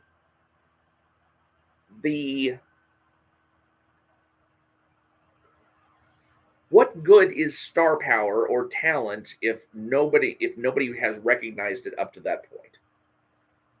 He's trying to get tried and true writers and artists on there to both up his brand and to hopefully set a minimum standard of quality for his product. And I don't see how going with, I mean, unless, here's the thing. If Eric were getting a script from someone and he were to say, oh my God, this script is the best thing I've ever seen for the character that I want it written for, and even Chuck Dixon's script for ALPHACORE #1 is not as good as this. And so he goes with that person's script rather than Chuck Dixon's script. That would make sense if he cared as much about quality as he did about brand and appearance. I don't know that he does.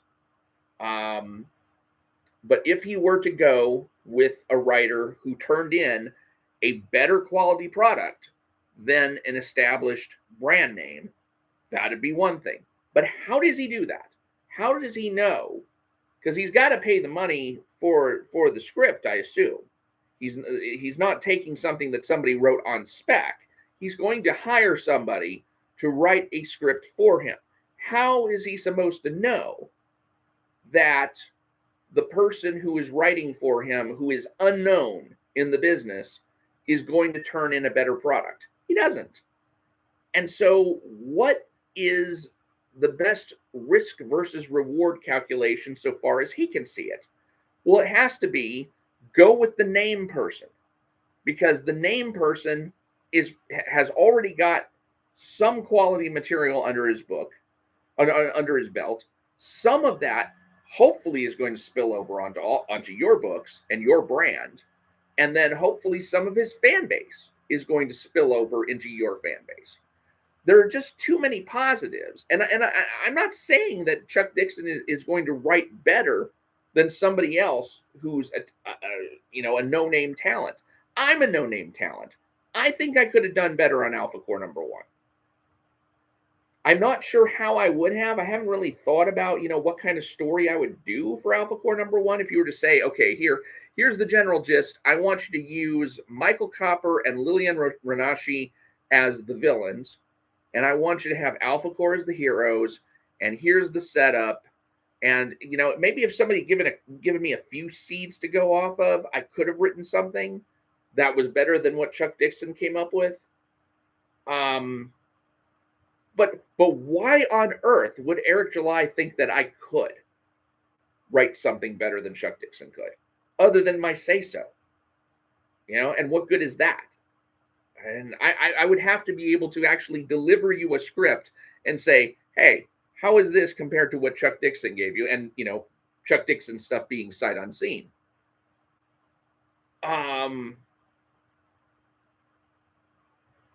If I were to deliver a script to Eric July and then he were to look at that and say, compared to the Chuck Dixon stuff, this is freaking gold.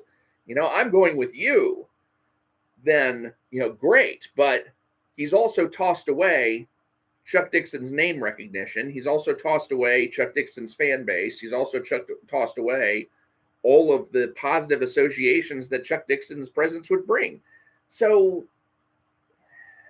I can't see how that would be a good business decision, unless the one thing that you could guarantee to yourself and to your readership is that if you put out this quality product, then that only good things are going to happen from there. And I really, really doubt that Eric had anything in hand from anyone else that would have compared against Chuck Dixon, because he didn't solicit for it. So, let's see. Andrew Rowland says, at this point, DC and Marvel movies, TV, and animation are the best content compared to the comics. I don't even care for DC anymore.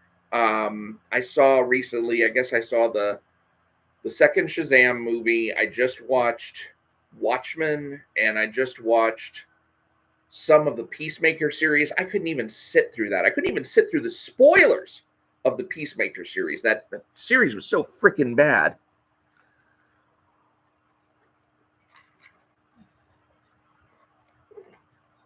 They're just putting out some god-awful stuff.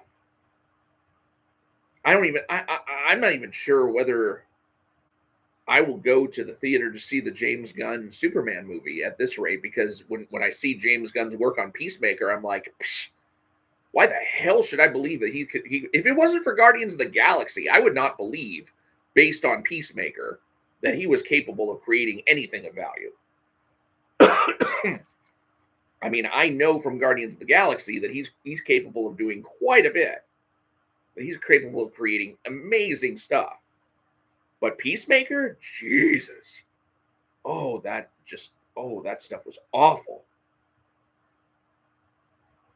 I have not seen an epic fail like that in so long.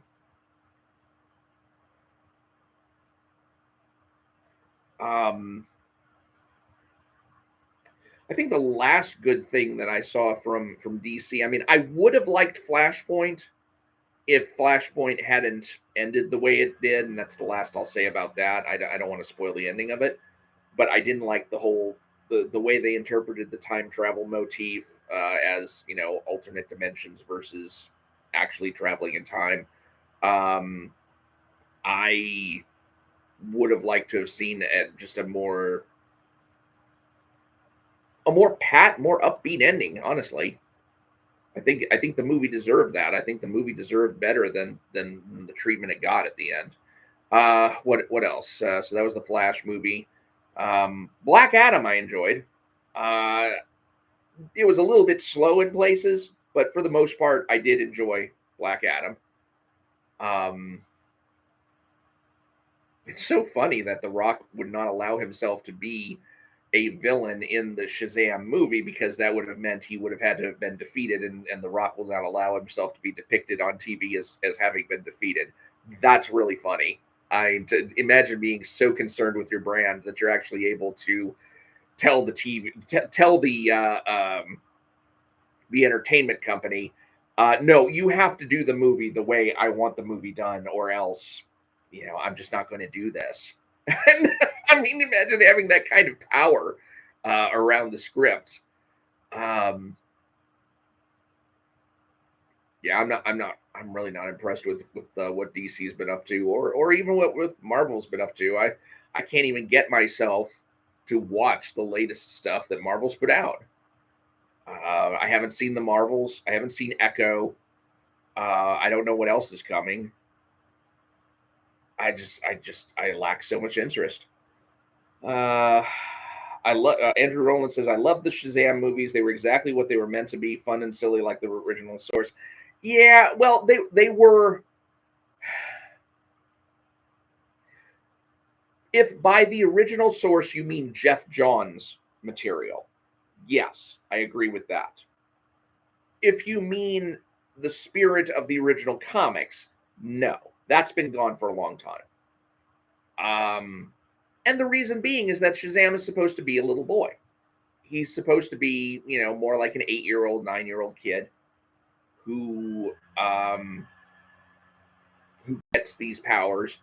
And I mean, I'd have to go back and read the original source material for itself, but I just remember going all the way back to Shazam: The New Beginning, going after that happened after Crisis on Infinite Earths. You had a very, very, very young Billy Batson, and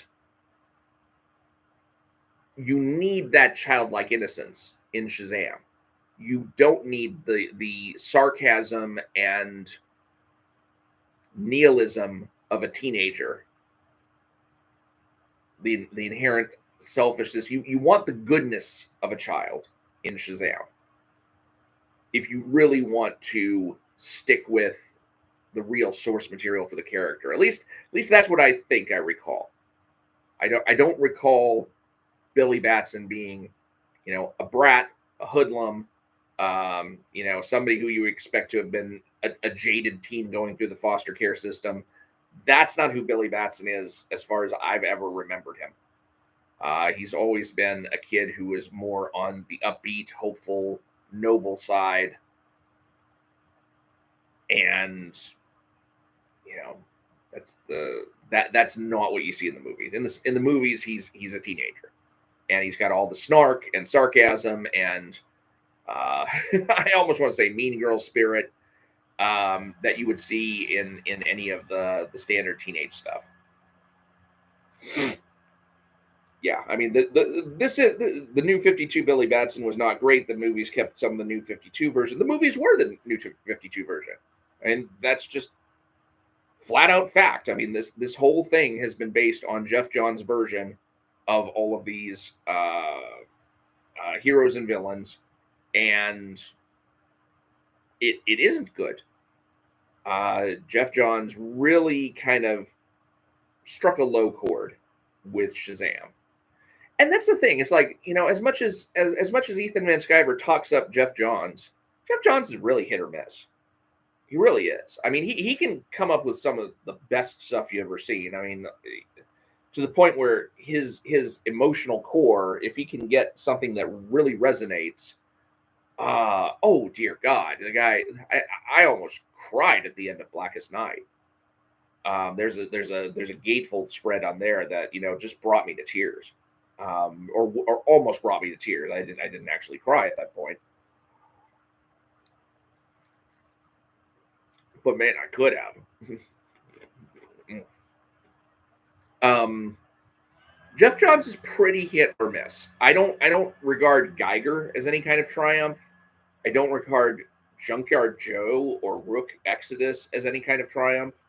I know Ethan has been like playing up Rook Exodus as if it was like the greatest thing since sliced bread in the mainstream comics field, but to me, it bores me to the extreme. Sonic Man, the Power of Shazam series by Jerry Ordway from the 90s was a better version of Captain Marvel.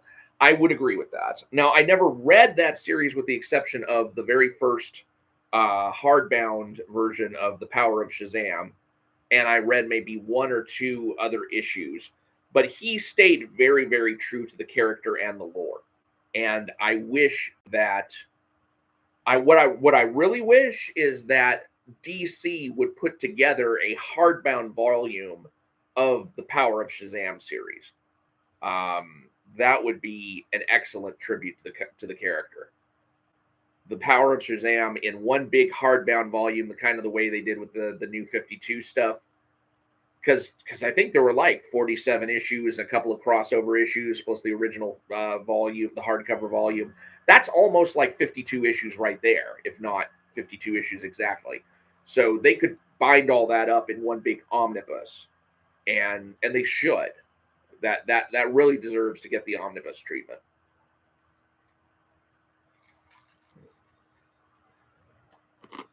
But Geoff Johns' stuff on this Ghost Machine stuff that he's doing right now, this is not superior work as far as I can tell. Not Geiger, not Red Coats, not Rook Exodus, not Junkyard Joe. I mean, there was one moment in Junkyard Joe that I thought was pretty cool, and that was the moment when spoiler alert, and go off and see it if this is not like a huge thing, but spoiler alert, go off and read your copies if you haven't already. There's a part in Junkyard Joe where the robot Junkyard Joe, who is a robot who was constructed as a kind of beta model robot to serve in the Vietnam War. And so he served for a number of years in the Vietnam War, and now he shows up on the doorstep of one of the guys from his unit. And it's like, oh my God, here is this robot who I used to serve alongside in the Vietnam War, and now, he needs my help for something. I don't know exactly what. But there's a scene in there where Junkyard Joe hears a loud noise, and it scares him to the point where he starts having a PTSD reaction. And to see a robot having a PTSD reaction, that was very clever. And that resonated quite a bit, because that a human being would undergo that kind of stuff. But imagine the same thing happening to a robot. And it almost breaks your heart because that the robot really can't do anything other than what it's been programmed for. And here it has been programmed to such a great degree that it can actually experience trauma the way that a human can. And because it has been exposed to the horrors of war for so long, that it has to go through that trauma processing. And so that was an excellent scene, but it was the only excellent scene. Nothing in the rest of Junkyard Joe was really interesting or particularly illuminating. Andrew Rowland says, by the way, have you seen My Adventures with Superman? It's airing on Toonami on Cartoon Network and comes to Max next day. It's the anime Superman that I wanted to see my whole life, and it's actually good. Yeah, I just canceled my Max subscription, and the reason for that was I had a 6-month trial subscription to Max, and that ended on the 22nd. So I was getting it for like $2.99 a month, and it was going to go up. And I think they gave me an offer to let me keep it for $4.99 a month for another 6 months, but there was just too much. I want to see some series that are kind of long in the tooth, like some like 5 or 6 seasons in, and I just can't do it in that amount of time. It, when it comes back around and there's a Cyber Monday special or something where I can get it for $2.99 a month again, then I'll go ahead and sign up for Max again. But I can't do it right now. There's just too much going on. Yeah, Andrew Rowland says each season is 10 episodes. Yeah, right now I'm just watching stuff that's on Hulu, and I'm watching a little bit that's on Peacock before I get rid of that. I'm trying to just cut down on my streaming networks because there's so much out there that I could watch if I wanted to that it doesn't make any sense. I mean, hell, I never even watched One Punch, or not One Punch. What is it? One Piece? Good God, there's 700 something episodes or 300 something episodes of that. Holy shit. Yeah, I'm not. I'm not hurting for new material when it comes to stuff to watch. Yeah, I was really kind of surprised. Yeah, One Piece is 1,000+ episodes. Yeah, I mean that's just basically if you want to just here's the last thing you'll watch before you die. Ethan Van Sciver said that he thought Rook Exodus was the best mainstream stuff that was out there. And what really kind of tripped my irony trigger on that was that when you look at the character of Rook, he's not a heroic figure. Rook, he is a very ingenuous figure. He is he's capable of long-term planning and bringing a plan to fruition, and he also has a little bit of nobility in that he sticks by his friend.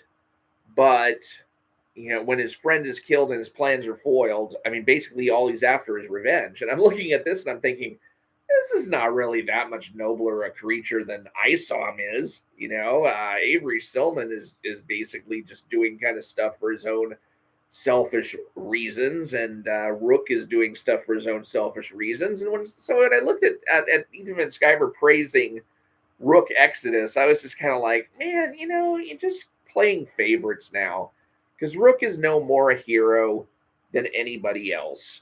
Rook's no more a hero than Avery Silman is, and there's no sense in really trying to take these two and act as if they're that different. I mean, certainly the Jason Fabok artwork is next level, but so it's the same basic story. Somebody did something to me, and I'm going to go do something to that person. Whoop-de-freaking do. Andrew Rowland says purely out of spite. Yeah, I mean, he's just. I don't trust Ethan Van Sciver's kicks in the teeth toward Eric July anymore. I mean, I'd like to trust his recommendations as far as comics goes, and that's going to that'll depend on Dino King, because I did pick up a copy of Dino King #1 from the Second Chance printing, Liam Gray's Dino King #1, and I will be taking a look and reviewing that. So we'll see if when Ethan is just like completely wowed over the table by Dino King, then I'll see if I am as well. Let's see. Verbena 208 says $500 for a statue. Does it grant freaking wishes? Yeah, that's a pretty over the top price. I know. Or what's his name? Ethan Van Sciver was saying that he would probably charge about 350, no more than 350 for that same statue. Andrew Rowland says, that's why I don't take Ethan's criticism seriously. If he's willing to hate bomb a comic simply because he doesn't like you as a person, it's not an honest review. Yeah, I mean, I'm not going to say that ISOM doesn't have its problems, of course. I mean, and ISOM #2 was an absolute dumpster fire.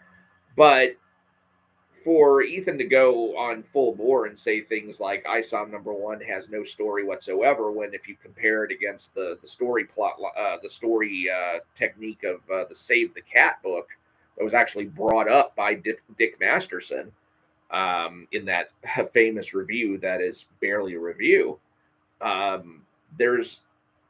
you see the story form right along with that particular paradigm. You see the template practically in use right there.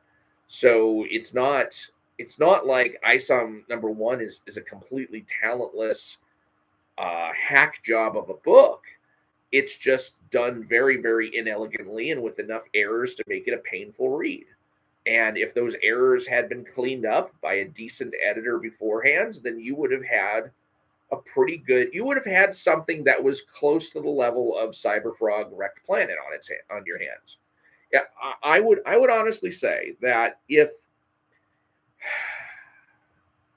the technical problems of Eric July's ISOM #1 had been fixed before it went to print, what you would have gotten for your money was something on the level of Wrecked Planet.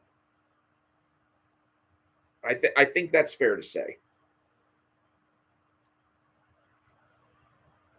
Andrew Rowland, by the way, I have some copies of King of Justice #1. I'm willing to send you a copy if you want to do another review on that.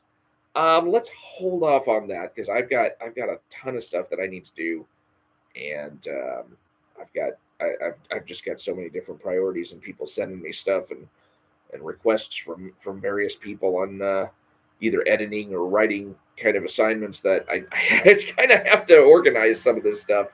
But thanks. Loyal says, just got here. Context of the did he cheat? Okay, so basically I was asking that. That was kind of a tongue-in-cheek question. I was asking about Eric July, his dropping a statue at the last portion of the YAIRA #1 campaign. You've probably seen that he has a new YAIRA statue that he partnered with McFarlane Toys. He's charging $500 a hit for it. There's going to be about 500 printed minimum. I think about 1,000 or 1,100 printed maximum of that statue. And he added it like 2 or 3 days before the YAIRA #1 campaign closed. And basically I was looking at that and saying, okay, well, obviously this is what's going to boost his numbers beyond the failure numbers that he was registering beforehand, because 1.47 million was going to be an objective failure so far as YAIRA's number, the YAIRA #1 campaign's numbers were concerned, and especially his low number of purchasers, which was 10,500. Now, prior to the statues dropping onto the campaign. So what we were looking at prior to the dropping of the statue was a $1.75 million haul, which would have come in below the threshold needed to authorize more live action work by the Soskas or somebody else. And that alone is the real tragedy of this campaign, is that he actually met that stretch goal now, and we might actually see another live action trailer in the future. God help us all. And the number of purchasers has actually jumped by about 700 or 800 from when that statue dropped. So you really have to look to the point at which the statue dropped to get kind of a real accurate feel for where the campaign was. And if you look at those numbers, then the campaign dropped by about 20%. And we also discovered in real time that the ALPHACORE page has accidentally been altered. I'm going to say accidentally. I mean, I don't think this was a deliberate mistake, but the numbers were reopened to the point where I'm going to check the numbers again real quick, where the YAIRA numbers were actually affecting the ALPHACORE campaign numbers. So previously, ALPHACORE was showing 13,252 purchasers, and it now shows 14,175 purchasers, a difference of about 900 and something purchasers. And I think that's how many purchasers the YAIRA statue brought in to the YAIRA campaign. So I think somebody screwed up the programming so that the numbers coming in on the YAIRA campaign also modified the numbers on the ALPHACORE campaign. Do shirts and other paraphernalia count toward the campaign sale? Yes, they do. So everything that you see in that number is all the merchandise, including the statue, including the books. Everything is in the campaign total revenue. So that's basically what I was saying. And I was just basically saying, is it a cheat that was it cheating to drop this item onto the campaign at the last minute? And technically, no. You can drop whatever campaign items you want onto the campaign at any given time. I mean, big whoop. The only thing that I feel bad about in this respect is that because he has been able to use the statue as economic cover for the progressively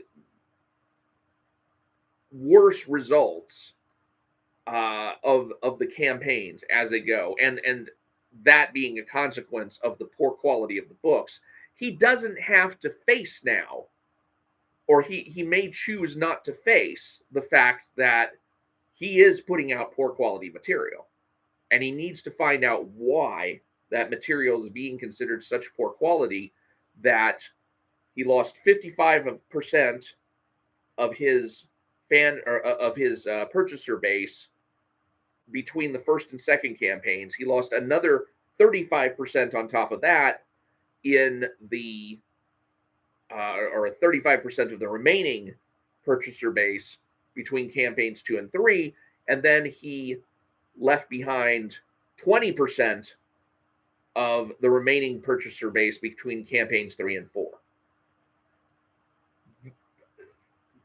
That's still not a good trajectory. I mean, it's not flattening out as quickly as it needs to. You really want to get to a point where you are at least satisfying the same number of people from campaign to campaign.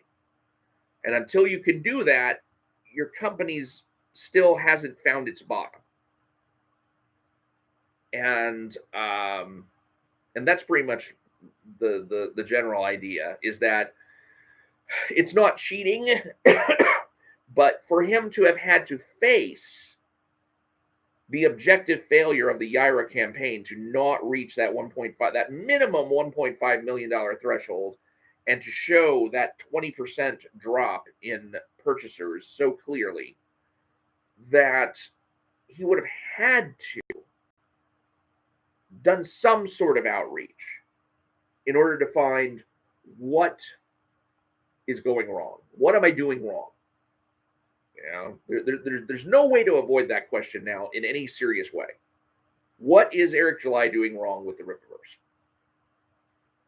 How come he can't keep a steady number of purchasers between books? Hopefully, you know, with the next few books, you'll find that bottom, and then it'll only be up from there. But we still don't know where that bottom is. And that's kind of problematic. And it's especially problematic because with Gooding, which is the next book that's supposed to come out, I don't know that we're going to be getting numbers anymore. I don't know if it's going to be done in a pre-order campaign style, such that we are going to see how many people purchased Gooding,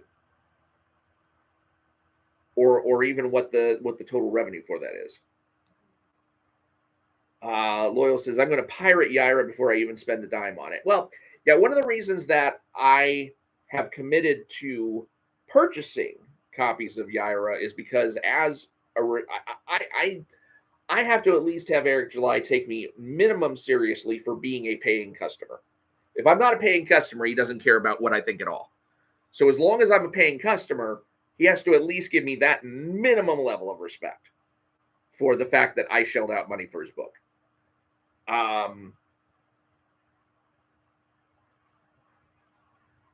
But beyond that, I mean, I certainly can't recommend that you get yourself a copy. First, roll those dice. You know, at least wait until my videos come out on it, and then I'll tell you whether or not it's worth risking your money on. That's my job. That's what I'm supposed to do. I'm supposed to tell you whether or not it's worth risking your money to buy a copy of this or that comic. So yeah, that's basically what it's going to be. Okay. All right. Have I talked everybody's ear off now? It has been a 2-hour live stream. My God, I'm going to start giving David Shelley a run for his money. Andrew Rowland says, "Hello, I'm Mike Partika. I buy Rippaverse comics, so you don't have to." God, that is the way. That is the way. That's a nostalgic critic reference. Yeah, that's just an absolutely true reference right there. Okay. All right. I think that's going to close it up for now. Thank you to everybody for watching. I think we had about 20 concurrent visitors at one point. And Loyal says, "Great show. You were here for all of 5 minutes of it." Go back and watch the rest. I was awesome. I was awesome the whole time. All right. Thanks to everybody who has been watching. I appreciate all of your views. Wixie says, "Thanks, Mike. Thank you. Thank you for hanging around. And I will talk to y'all later. Have a good one."